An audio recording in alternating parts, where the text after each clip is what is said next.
El gabinete del presidente Gustavo Petro enfrenta una avalancha de renuncias. Incomodidad y fricciones políticas han llevado a muchos a separarse de forma irrevocable del actual gobierno. Vamos a verlo. Los ministros que renunciaron de manera irrevocable son Susana Muhammad, de Ambiente, Juan Fernando Cristo, ministro de Interior, y Gloria Inés Ramírez, ministra de Trabajo, que en su dimisión aseguró que la política debe transitar sin sectarismo y sin ambigüedades. También renunciaron el ministro de Cultura, Juan David Correa, la secretaria jurídica de Palacio, Paula Robledo, y el recién llegado director del DAPRE, Jorge Rojas. La ministra de Ambiente resaltó que mantener al polémico Armando Benedetti fue el factor de más peso para su salida. Muchos de nosotros, voy a hablar por mí, consideramos que por el contrario lo va a hacer más difícil, entonces creo que ahí es donde se genera esta crisis que estamos viendo.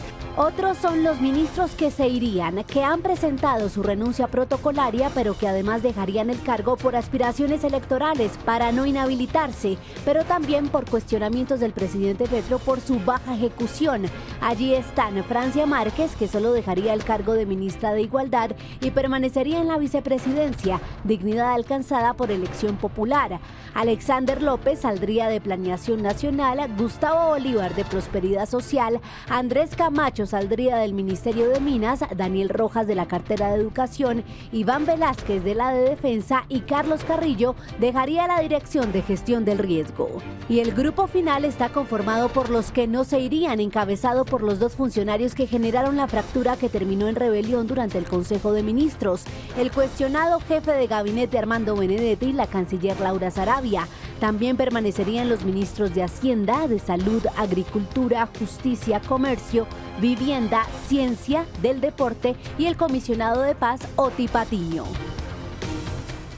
Esta es la respuesta a un inédito Consejo de Ministros que recientemente fue televisado, en el que, apareció el presidente Petro con todos sus ministros, en el que habían fricciones, incluso hasta insultos, se llamaban de uno a otro mentirosos, o incluso también había algunos llamadas de atención, como por ejemplo el presidente le decía al ministro de Educación: ministro, qué bien que haya llegado tarde. Entonces él le respondía al presidente a pesar de la investidura que tenía. Todo eso llevó a que el presidente Petro le pida a sus ministros que depongan el cargo hasta que, digamos, se pueda conformar un nuevo gabinete. Y justamente este nuevo gabinete pues responde a las necesidades que hasta el momento Gustavo Petro no ha logrado. Lo único que tiene, digamos, como una especie de victoria es la reforma de las pensiones. Sin embargo, queda la reforma del trabajo, la reforma de la salud, queda también otra reforma como la reforma educativa.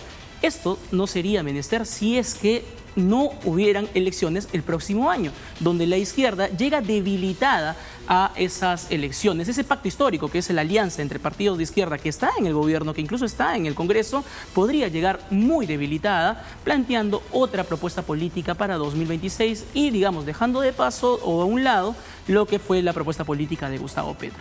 Que lamentablemente la realidad se ha topado con la ideología, ¿no? Sí. Y han hecho boom. Aparte, el problema de la inseguridad. Hoy en Colombia vuelven los atentados, vuelven los desplazados. Una situación que no necesariamente Colombia o desde el gobierno están abordando con la real preocupación que amerita. Más bien tienes a un presidente Petro preocupado por asuntos externos, ¿no? Haciendo más referencia a los problemas de otros para no tocar aquello que está pasando en tu propia casa. Tienes a todos los ministros que renuncian. Además, en ese encuentro televisado se ve pésimo porque tú puedes discrepar. Obviamente tú necesitas ministros que te cuestionen, porque para tener focas entonces no te sirve de nada. Son decisiones difíciles, tienes que tener gente que te diga que no, pero no te pueden faltar el respeto.